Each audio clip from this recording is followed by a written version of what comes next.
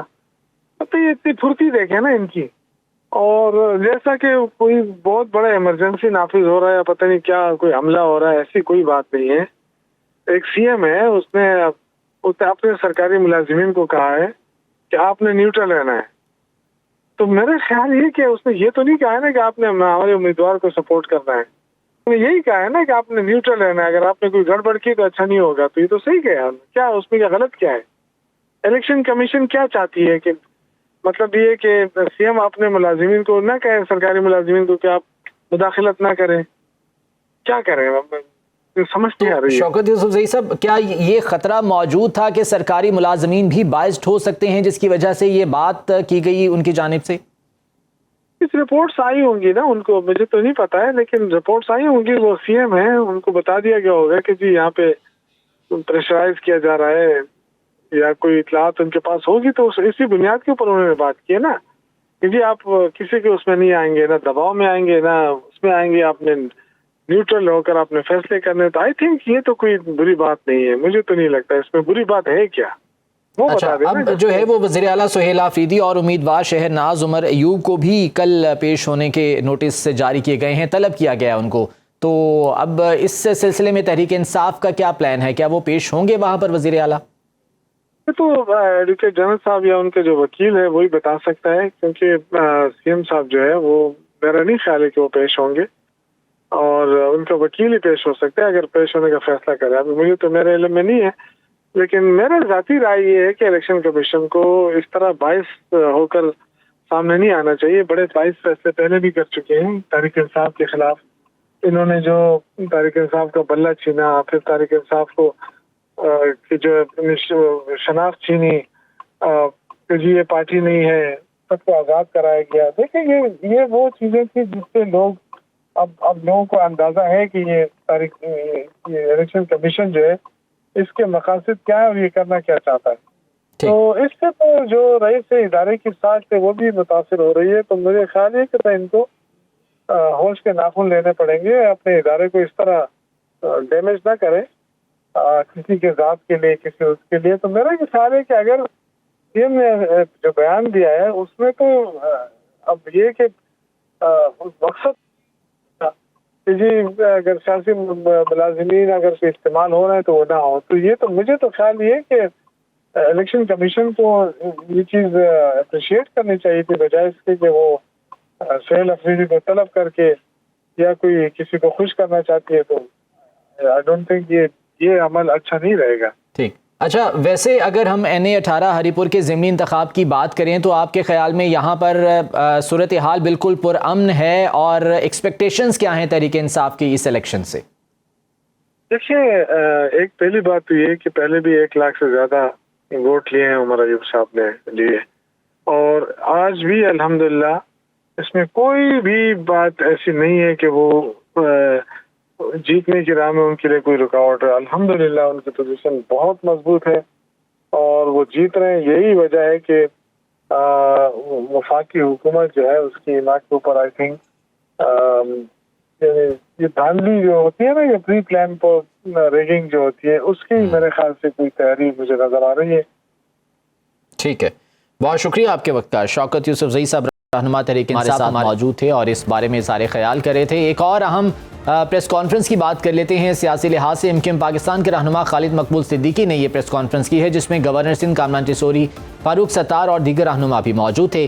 خالد مقبول صدیقی کہتے ہیں کہ MKM کی لیگل ایڈ کمیٹی نے شہر کے حقوق کے لیے جو مہم شروع کی تھی وہ آخری دن تک جاری رہی، لیکن اب اس مہم کو مزید 10 دن کے لیے بڑھایا جا رہا ہے. انہوں نے زور دیا کہ کراچی اور حیدرآباد کے شہری ترقی کے بنیادی حقوق کے لیے پارٹی کے کارکنان مسلسل کام کر رہے ہیں، اور انہوں نے سندھ میں 17 سالہ جعلی حکومت کے خاتمے کی ضرورت پر بھی زور دیا.